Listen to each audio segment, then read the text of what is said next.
Parang hindi naman tayo kumain eh, no?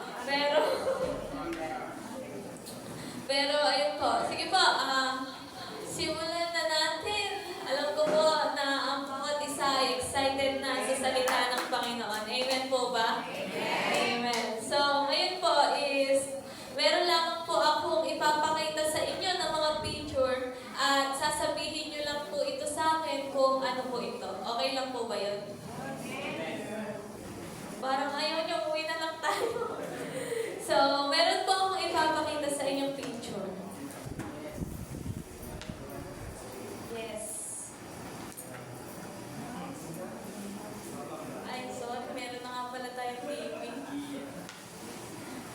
Pero ayaw nyo kumain. So, balipat na lang natin. Ayun. So, ano po ba yan? Tiger. Ano po ba yan? Meow, meow. So, makikita natin dyan na iyan ay isang mukha ng pusa. At ano yung nagpo-focus yung tingin nyo, yung una nyong nakita sa kanya? Yung mata niya, di ba? So, ang ganda ng mata niya, no? Kulay blue. Ito pong next. Eagle. Falcon? So, okay, bahala kayo kung ano gusto nyo itawag, pero... Ibon. So, ayun, makikita din natin dito yung... Siyempre, yung mata niya, yung mukha niya, di ba? Makikita natin dito kung gaano kalisik yung mata ng isang eagle. At last, eto. Tuta. Aso! So, ayun. At, yan, isang dog, isang aso. So, lahat ng yan ay merong mga mata, di ba? So, pati tayo ay merong mga mata. Iba't ibang kulay ng mata, iba't ibang shape ng mata, iba't ibang uri ng mata. Di ba? So, lahat tayo is meron yan. Lahat ng animals merong mata. Talaga ba? So, ayan. At tingnan niyo yung katabi niyo. Di ba? Meron niyang mata? Meron, di ba? So, ngayon po is, ano ba yung purpose niyan? Siyempre, para makakita. Para makita natin yung sagot ng katabi natin during exam, di ba? Uy, nalalaki pa yung mata, parang may nadaanan ako doon na. So, ayun, na ang purpose ng ating mga mata, ang purpose niyan ay para makakita tayo. At tatanungin ko po kayo, magkatulad ba yung nakikita ng mga animals na pinakita ko sa inyo kanina at tayo? Bakit? So, yun, tama yung sagot natin, hindi. So, tama yun na hindi naman magkakatulad yung nakikita ng ating mga mata sa nakikita ng mga hayop. Kasi, katulad nga na meron po akong ibibigay sa inyo kung bakit. At based on my research is sa range of vision.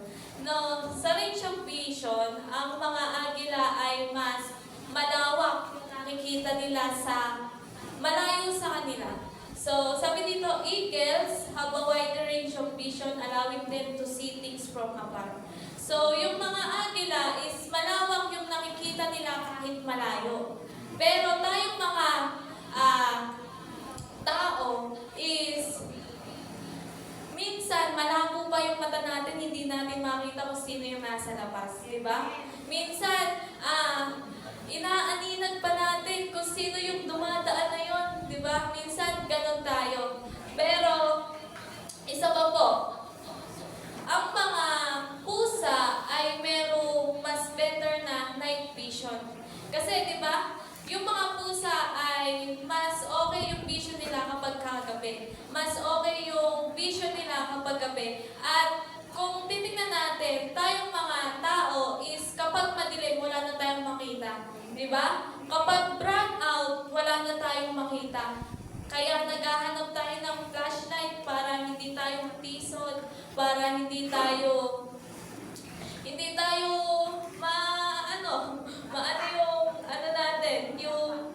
yung paa natin. So, at isa pa is etong dog.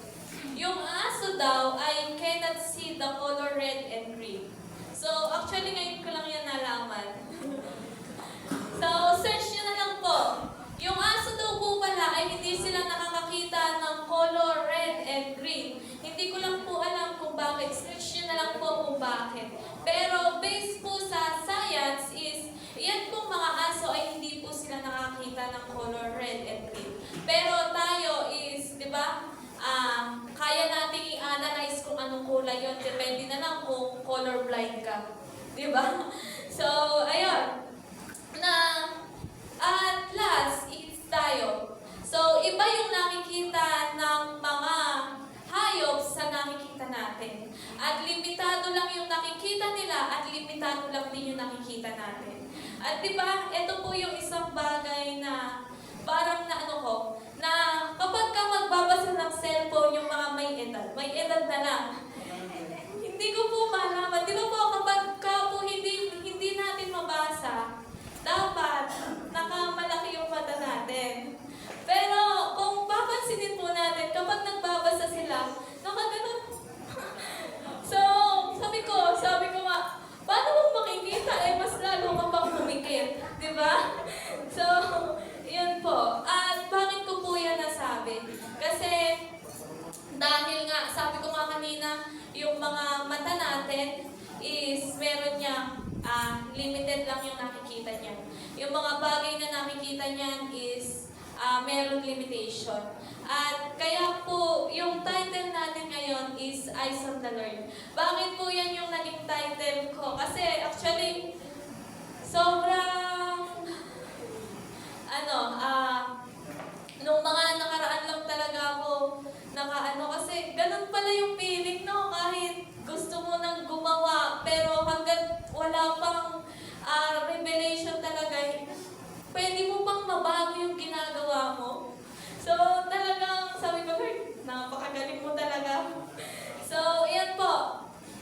Eyes on the Lord. So, bakit? Kasi, kahit anong mangyari sa atin, kahit anong bagay, yung maranasan natin, tumingin lang tayo sa Panginoon. Amen? Kahit anong bagay, yung maranasan natin, magkaroon man tayo ng problema, makaranas man tayo ng problema, tingin lang tayo sa Panginoon. Amen po ba? Kung ano yung bagay na ginawa ng Diyos sa buhay natin, kung ano yung bagay na ginawa ng Diyos sa buhay natin, di ba? Meron nang share sa atin ng ating pastor kung ano yung katatayuan natin sa Panginoon. Na tayo ay, we are righteous, we are holy, we are loved by Christ, di ba? So, we are blessed and highly favored. So, lahat ng yan, kapag meron tayong nararanasan ng problema, tingnan natin yun. Tingnan natin kung ano yung katatayuan natin sa Panginoon. Dahil kung alam natin kung ano yung katatayuan natin sa Panginoon, maiisip natin, ay, oo nga, pinagpala na pala ako ng Panginoon, bakit pa ako mag-aalala? Bakit pa ako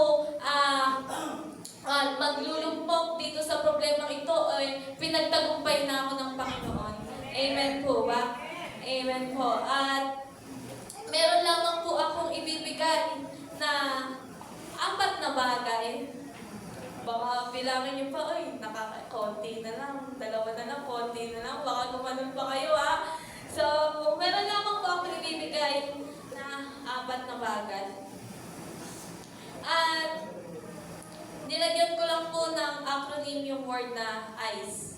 Kasi kailangan is ano man yung mangyari, lagi tayong nakatingin sa Panginoon kung ano yung katatayuan natin sa harap niya. Amen po ba?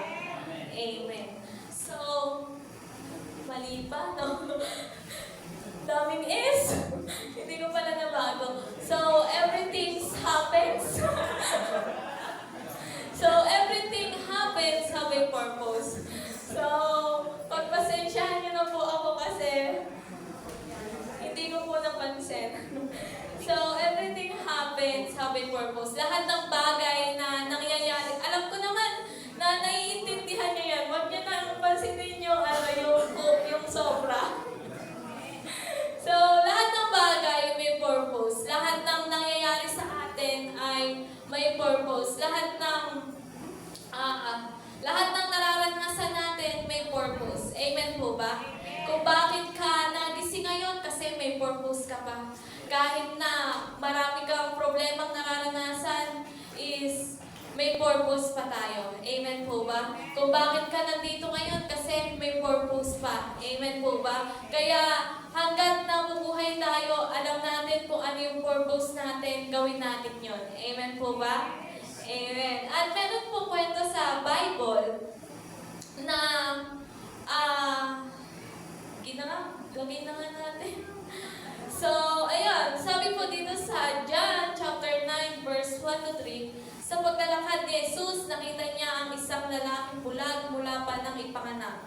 Tinanong siya ng kanyang mga alagad, "Rabbi, sino po ang nagkasala at ipinanganak na bulag ang lalaki ito? Siya ba o ang kanyang mga magulang?" Sumagot si Jesus, "Ipinanganak siyang bulag hindi dahil sa nagkasala siya o ang kanyang mga magulang, kundi upang mahayag ang kapangyarihan ng Diyos sa pamamagitan niya." So, alam niyo po, katulad dito sa kwento na ito, kasi ang Diyos, alam niya yung mangyayari sa present at sa future natin. Amen? Alam niya kung ano yung mangyayari sa hinaharap. So, itong tao na to ay bulag siya nung ipinanganak. So, dahil bulag siya nung ipinanganak, nagtanong sa kanya yung mga disciple. Sabi niya, "Guro, ang Rabbi po kasi ay word na guro. So, guro, bakit po siya ipinanganak na bulag? Dahil po ba nagkasala siya o ang kanyang mga magulang?" Pero sabi ng Panginoon dito, hindi siya ipinanganak ng bulag dahil nagkasala siya o ang kanyang mga magulang, kundi dahil para mahayag yung kapangyarihan ng Diyos sa pamamagitan niya. Alam niyo po, ganun din sa buhay natin. Hindi dahil nararanasan mo yan is para pahirapan ka lang. Hindi dahil nararanasan mo yan ay para lang sa wala. Hindi dahil nararanasan mo yan ay para lang problema ka dyan.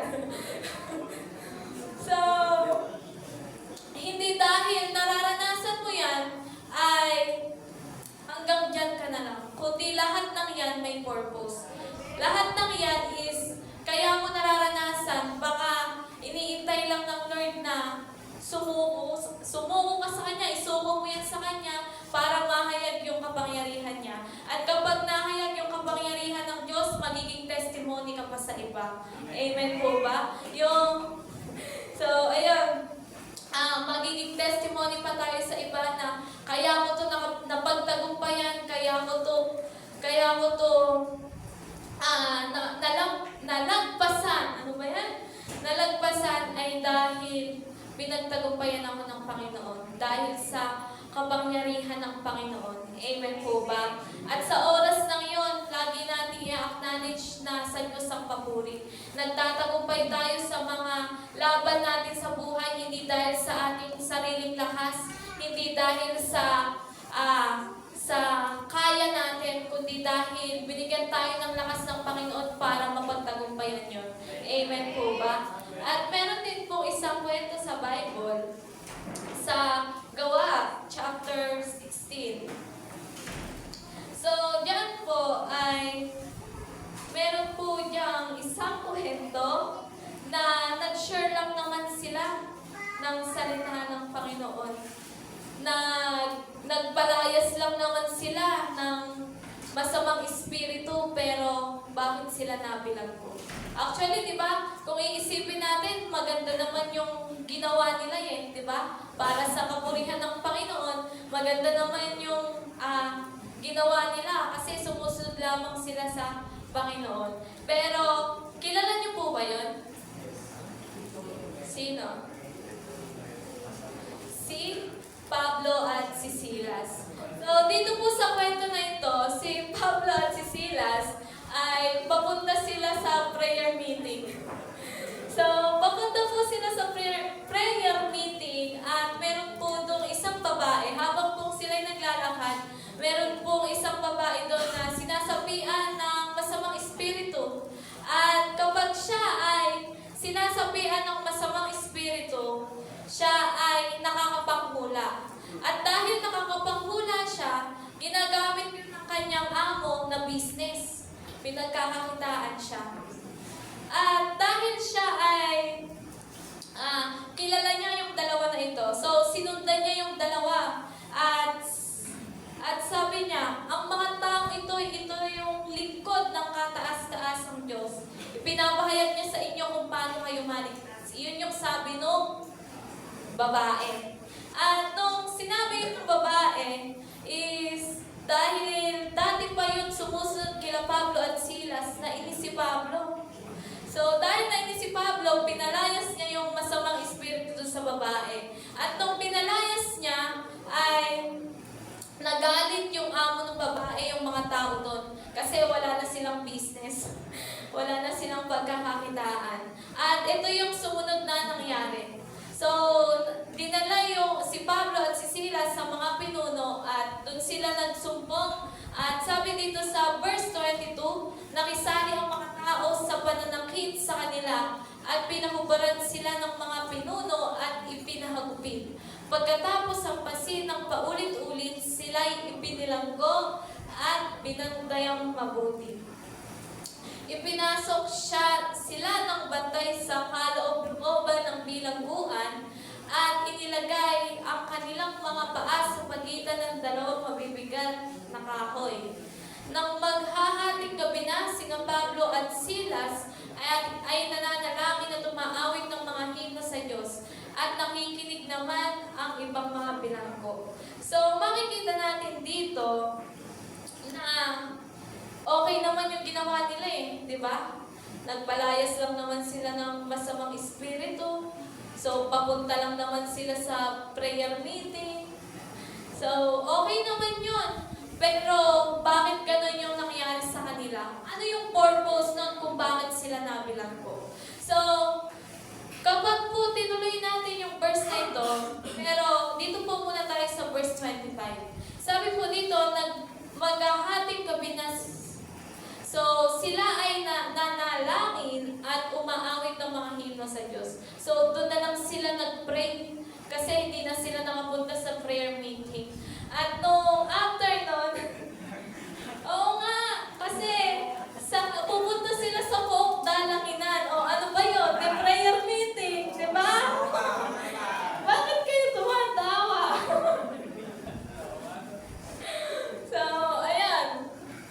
Na after nyan is dahil nananalangin sila, umaawit sila ng mga papuri sa Diyos. So, nakikinig naman yung ibang mga bilanggo. At lumindol, after nyan, sa verse 26 hanggang sa mga sumunod, lumindol ng malakas. At nung lumindol ng malakas, siyempre, na iba yung pader, nabuksan yung kulungan, pero hindi sila lumabas. Nagising yung mga bantay at akala nila nakawala na yung mga nakakulong doon. At nung akala ng bantay na nakawala yung mga nakakulong doon, ay magpapaknatay dapat siya. Pero sabi ni Pablo, wag, kasi nandito pa kami. So, di ba? Pero after nun is, ano yung purpose? Kung makikita natin doon, kung babasahin natin sa verse 29, humingi ng ilaw ang bantay, patakbong pumasok, at nanginginig na nagpapatira pa sa harapan ni Pablo at Silas. Sila ay inilabas niya at sinabi, mga Ginoo, ano po ang dapat kong gawin upang ako'y maligtas? Sumagot naman sila, sumampalataya ka sa Panginoong Hesus at maliligtas ka, ikaw at ang iyong sambahayan. At ang salita ng Panginoon ay ipinahayag nila sa kanya at sa lahat ng kanyang at sa lahat ng nasa kanyang bahay. Pagkatapos, sila ay isinama niya sa kanyang tahanan at ipinaghanda ng pagkain. Masayang-masaya ang bantay yan sapagkat sila'y sumampalataya sa Diyos. Amen. So, may purpose kung bakit sila nakulong. Merong purpose ang Panginoon kung bakit nangyari yan sa kanila. Kasi, minsan wag nating tingnan yung mga, bakit ito yung nangyayari sa atin. Wag nating tingnan yung negative na nangyayari sa atin. Kung titingnan natin kung ano ba yung gagawin ng Diyos sa nararanasan ko na ito. Ano ba yung gagawin ng Diyos sa nararanasan ko itong problema. Kasi baka iyan yung way ng Lord para makakilala yung pamilya mo, para makakilala yung nakapaligid sa'yo. Kasi katulad nila, di ba? Nagpupuri lang naman sila sa Panginoon na nananalangin lang naman sila sa Panginoon, pero iba yung nangyari. So, lagi nating isipin na kahit na bakit yung nangyayari sa ating buhay, meron pa rin niyang bright side, meron pa rin niyang magandang purpose. At darating yung panahon na ite-testimony natin na dati ganito yung nararanasan ko. Dati, iba yung nararanasan ko, pero ngayon, ito pala yung purpose ng Panginoon. Ito pala yung inihanda sa akin ng Panginoon. At sa oras ng nararanasan natin na yun, huwag natin kalimutan na magpasalamat sa Panginoon. Kasi si Lord lang naman lahat eh. Amen po ba? Amen. So, iyon. At sabi nga sa Proverbs chapter 16 verse 4, the Lord has made everything for His own purposes, even the wicked for a day of disaster. So, tagalogin na lang natin. Lahat ng nilalang ni Yahweh ay mayroong kadahilanan. Lahat ng bagay na nakikita natin, lahat ng nilalang ng Diyos ay may purpose yan kung bakit yan nandiyan. Amen po ba? Amen. Amen. At pangalawa po is yes to all that the Lord says. So, laging sagot sa Lord is yes, Lord. Amen po ba? Amen. Isa nga pong malakas na yes, Lord. Yes, Lord. Amen. So, lagi nating isipin na ang sagot natin lagi sa Panginoon, yes, Lord. Amen po ba? Amen. So, meron po ako nabasa na isang story. Sabi doon, kapag ang Diyos nagsabi, go. Pero kapag alam mong hindi galing sa Diyos, go away. Amen po ba? So, kasi, bakit go away? Kasi, baka temptation lang yan, baka distraction lang yan, kaya mahalaga na nakikinig tayo. Amen po ba? Amen. At yun, na merong mga tao sa Bible na mababasa natin kung paano sila sumunod sa Panginoon. So, una po is, alam naman po natin to eh. Sino kaya yan? Si Abraham. So, si Abraham, nung sinabi ng Diyos sa kanya na umalis ka dyan sa tahanan ng iyong ama. At iyon, nung umalis na doon is kasama niya si Lot at ang kanyang asawa. So, makikita natin dito na sumunod si Abraham. Amen po ba? So, iyon. At pangalawa po is sa Exodus chapter 4 ay si Moises. Diba? Kahit na sinasabi ni Moises na, Lord, iba na lang kasi hindi naman ako magaling magsalita, pautal-utal ako magsalita, Lord, iba na lang. Pero kahit na ganon is sinabi pa rin ng Lord, ikaw yung gagamitin ko para mailabas yung mga Israelites sa Egypt. So, kahit na anuman yung dahilan natin kapag sinabi ng Lord, yes Lord pa rin. Kasi, bakit? Kasi, kapag ang Diyos ang nag-utos, huwag na tayong mangamba kasi tiyak nakasama natin siya. Amen po ba? Amen. At last po is sa Mateo chapter 4 verse 18 to 22. So, yung mga disciples, kung paano sila tinawag ng Panginoon, kung diba? Nangingisda lang naman sila. Pero sabi ng Lord, sumunod kayo sa akin, gagawin ko kayong mangingisda ng mga tao. Wala na silang ibang sinabi, kundi sumunod na lang sila sa Panginoon. Iniwan nila yung kanilang hanap buhay. Iniwan nila yung kanilang mahal sa buhay. Kasi meron isang disciple ang Panginoon na tinawag na kasama pa nilang nangingisda yung tatay nila. Amen po ba? Amen. At minsan sa buhay natin is meron tayong, may sinasabi ang Lord sa atin na parang ayaw natin. Na, Lord, talaga ba? So, di ba? Isang example dito kapag talagang yung conviction is talagang nararamdaman mo na mag-share ka sa school, mag-share ka sa katrabaho mo, mag-share ka sa kakilala mo. So, di ba, meron time na nakaupo ka lang naman, tapos may katabi ka, tapos parang nakukonvict ka na share siya. Pero ang nangyayari is, hindi to si Lord. Hindi to si Lord. So, di ba?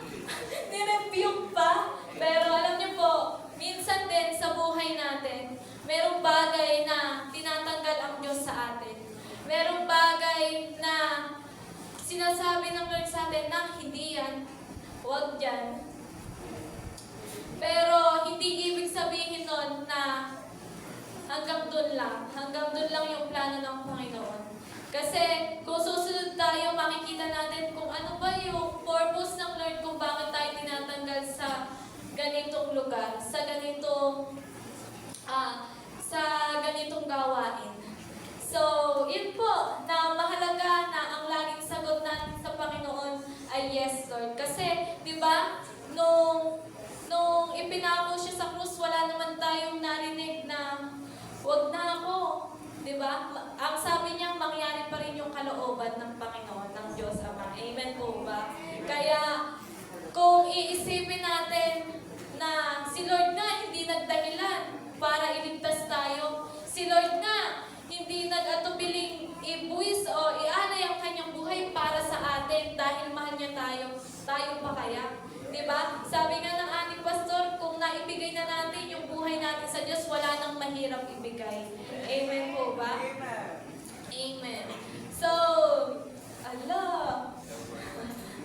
pangatlo po is end the busy work. Alam niyo po, syempre, may kanya-kanya tayong pinagkakabisihan sa buhay. Meron tayong kanya-kanyang ginagawa sa buhay sa araw-araw. Ang mga estudyante, di ba? Nag-aaral, merong nagtatrabaho, merong may negosyo, di ba? Lahat ng yan is bagay na ginagawa natin sa araw-araw. Alam niyo po, hindi naman po masamang gumawa ng bagay na yan.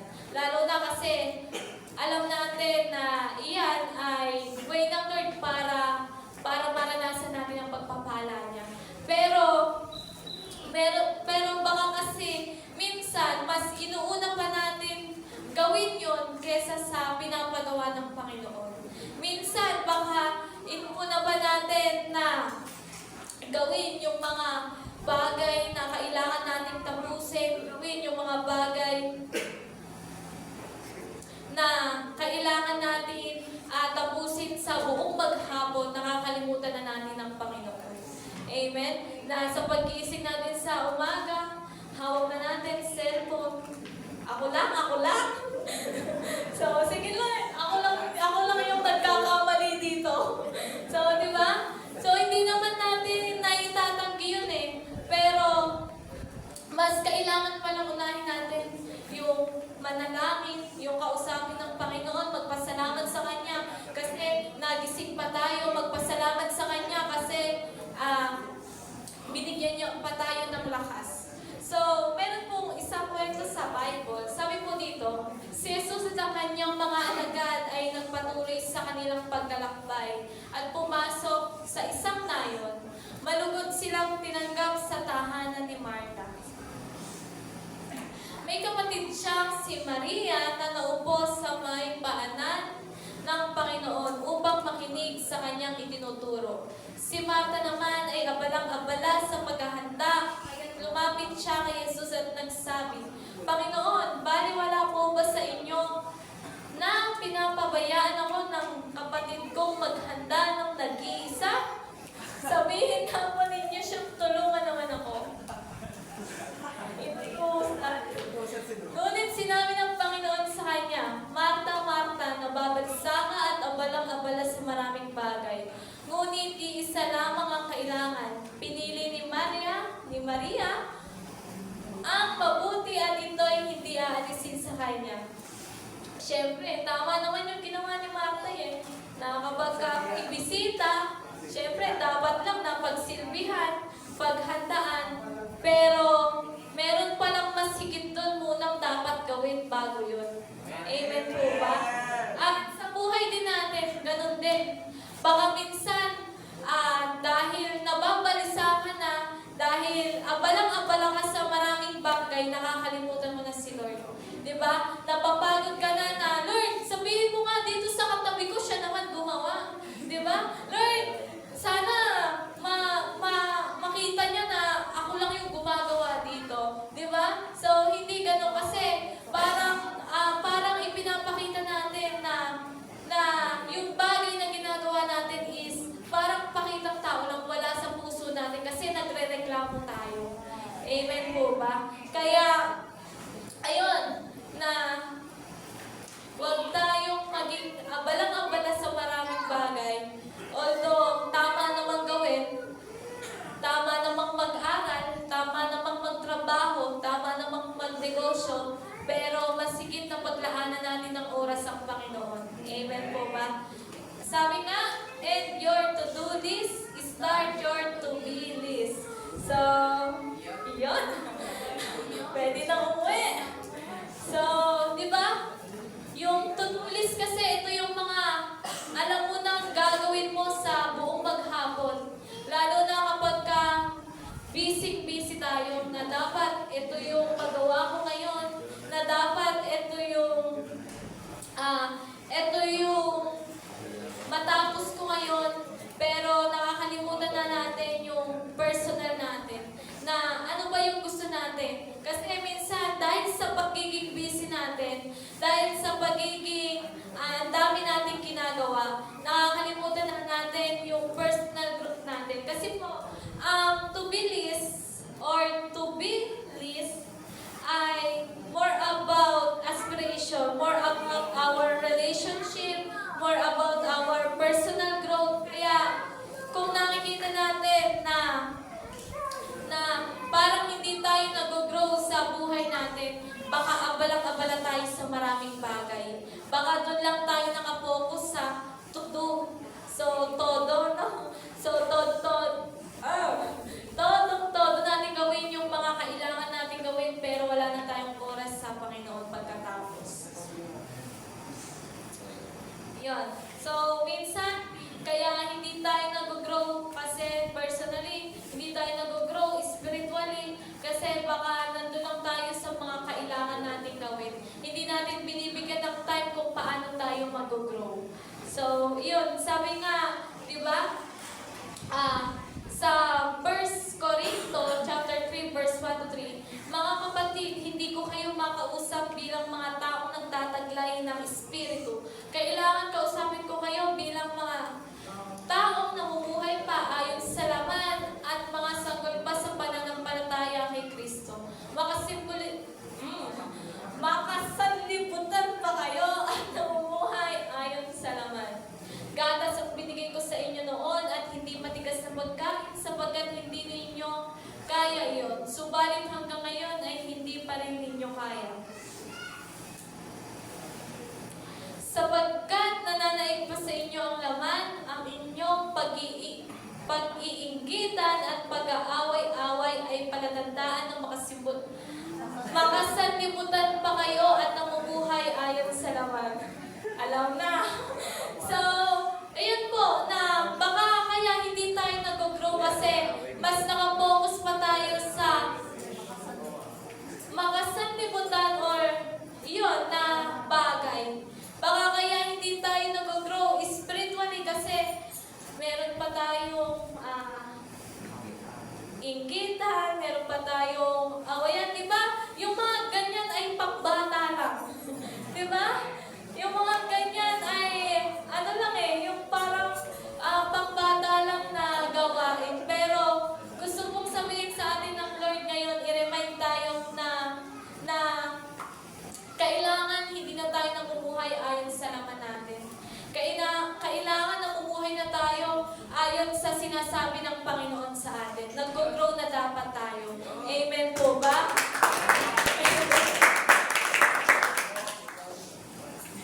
Ayun, na di ba, matatapos na yung taon. Ilang buwan na lang? 2 buwan na lang, di ba? So, gusto ko lang sabihin sa ating lahat na bigyan natin ng time kung paano na tayo mag-grow spiritually. Bigyan natin ng time kung paano tayo mag-grow. Kasi kung ito po, isang bagay na naranasan ko, kapag tayo ay babad sa pananalangin at sa pagbabasa ng Bible, ay talagang yung hindi mo naiisipin na gumawa ng masama. Kasi makukonsensya ka, kunyari po, nag-devotion ka ngayon, tapos swak na swak sa'yo, tapos, ay, ito na naman. So, parang maiisip mo na-devotion ko to kanina, hindi ko na dapat to gawin. Na-devotion ko kanina na dapat magkaisa kami, na-devotion ko kanina na dapat magmahalan kami, so dapat ito yung nararanasan. Ito dapat yung ina-apply ko sa akin. So, yung ganung bagay pa. So, iyon, kaya malapit nang matapos yung taon. Alam ko, di ba dati, nagsusulat pa tayo ng New Year's resolution natin, kung ano yung gusto natin gawin. Pero sana nandun yung part na gusto mong mag-grow spiritually. At kapag natapos yung taon, ginawa natin yon, is makikita natin na nag-i-improve na ako sa tulong ng Panginoon.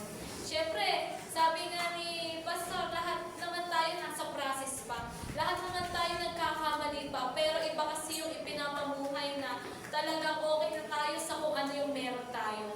Diba? Amen. So, yun po. At last, still in the Lord. Yeah. So, ayun. Ano man yung mangyari, ano man yung mangyari sa ating buhay, ano man yung maranasan natin is manatili lang tayo sa Panginoon. Ano man, pangit man yung bagay na nararanasan natin, ano man yung bagay na nararanasan natin ngayon, tandaan natin, pinagdadaanan lang natin yan. Tandaan natin na kasama natin ang Panginoon. Amen po ba? Meron pong isang kwento sa Bible. Sa Marcos chapter 4 verse 35 to 41. So, ito yung time na ang mga disciple at ang Panginoon ay pupunta sa ibang bayan. So, nandiyan na sila nang dumating ang malakas na bagyo, parang yung Christine lang. Malakas na hangin, parang Christine lang talaga. So, malakas na alon. At habang nangyayari yan, ang Panginoon ay natutulog, di ba? Kung mababasa natin, ang Panginoon ay natutulog lang. Dahil alam naman niya, di ba, control niya ang lahat. So, ginising siya ng mga disciple na sabi sa kanya, Guro, baliwala po ba sa inyo kung mapahama kami? At bumangon, di ba, si Jesus at sinaway ang hangin at yung alon. At sabi po doon na, Guro, baliwala lang po ba kung mapapahama kami? Ito yung isang revelation na natanggap ko sa Panginoon. Hanggat kasama mo ang Panginoon, hindi ka mapapahamak. Hanggat kasama mo ang Panginoon sa buhay mo, hindi ka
ito ba yung maganda mong plano para sa akin?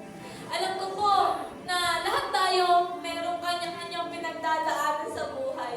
Lahat tayo merong bagay na pinagdadaanan sa buhay na hindi naman namin alam kung ano yun eh. Kasi ang nakikita lang natin sa ating mga mukha pagka nagkakasalubungan tayo, mga nakangiti tayo. Pero alam niyo po, yung isa sa magandang bagay na ginawa ng Diyos is yung kahit may problema ka, meron ka pa rin galak kasi nakangiti ka pa rin. Sige po, palakpakan po natin ng Diyos. Kaya po ngayon is lahat ng yan, lagi nating tandaan kapag kasama natin ng Diyos, kaya natin. Meron man tayong problema or meron pang paparating na problema. Kasi ang isang buhay na isang Kristiyano, hindi naman sinabi ni Lord na mawawalan kayo ng problema. Ang sinabi ni Lord, kasama mo ako sa problema na yan. Amen. So, kaya ngayon po, sige po, tumayo po tayo at awitin po natin yung inawit natin kanina na still, manatili lang tayo sa Panginoon. Hallelujah, Jesus.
Oceans rise and thunder roar.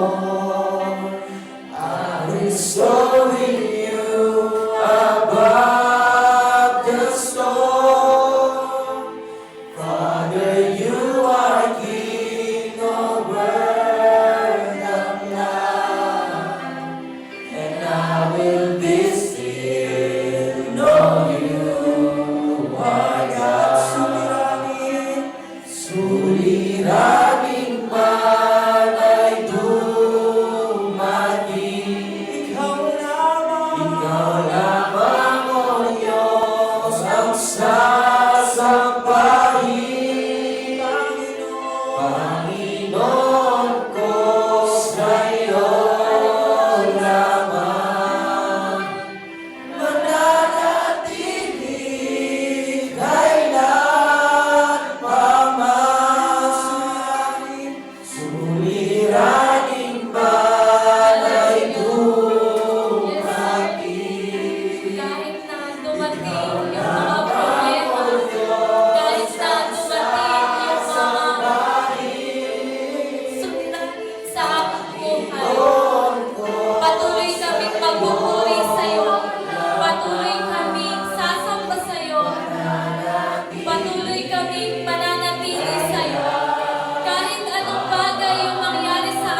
pinupulutan mong problema. Dahil dito, mas nakikita namin kung gaano ka mas makapangyarihan. Dahil dito nakikita namin na kasama ka namin. Dahil dito nakikita namin, Panginoon, na sa bawat problema, kasama ka namin, lagi kang nandyan para sa amin. Pinagdadaanan namin to hindi para lang mabigatan kami. Pinagdadaanan namin to hindi dahil para ma-stress kami, kundi pinagdadaanan namin to, Panginoon, para mahayag yung kapangyarihan mo.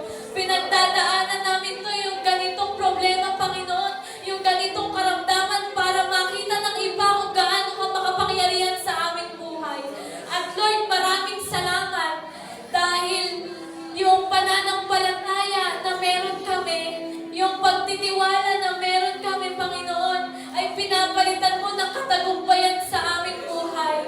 Ang sabi mo lang sa amin, magtiwala kami sa iyo. Ang sabi mo lang sa amin, Panginoon, manampalataya kami sa iyo. Ang sabi mo lang sa amin, Panginoon, na isuko namin sa iyo ang lahat at ikaw ang gagawa ng mga bagay ayon sa iyong kalooban. Salamat, O Diyos, dahil nandyan ka para sa amin. Salamat, Panginoon, dahil kahit nagkukulang kami, kahit nagkukulang kami, Panginoon, kahit nagiging busy kami, lagi ka pa rin nandyan para sa amin. Iniingatan mo pa rin kami. Pinoprovide mo pa rin yung pangangailangan namin. Pinagtatagumpayan mo pa rin kami sa araw-araw ng aming buhay. At Lord, salamat sa mga bagay na ginawa mo sa aming buhay. Hallelujah, Jesus. At sa matatapos na taon ito, 2 buwan na lang, matatapos na yung taon na ito. Naniniwala ako na meron pang gagawin ang Diyos sa bawat isa na magandang plano niya bago matapos yung taon na ito. Naniniwala ako na meron pang bagay na gagawin ng Diyos sa buhay natin. Yung mga pagsubok na nararanasan natin bago matapos yung taon na ito is yung kakaharapin natin ng panibagong taon. Tiyak na mas malakas tayo kasi pinagtagumpay na tayo ng Panginoon. Kasi nalagpasan natin yung ngayon. Kaya sa mga susunod na problema, kaya na natin. Hallelujah, Jesus. Lord, salamat po. Salamat sa mga bagay na ginagawa niyo po sa buhay namin. Wala kaming ibang gagawin sa oras na may problema kami, patuloy pa rin kami magpupuri sa'yo. Sa oras na nahihirapan kami, patuloy pa rin kami maglilingkod sa'yo. At sa oras na may nararanasan kami, Lord, hindi kami hihinto, mananatili kami sa'yo. Mananatili kami sa presensya mo, Panginoon. Hindi kami aalis sa'yo, hindi kami aalis, Panginoon, kahit napapagod kami, natural lang yung mapagod kami. Pero alam namin, Panginoon, na sa presensya mo, nandun yung kapahingahan, nandun yung kagalakan. Hallelujah. Salamat, O Diyos.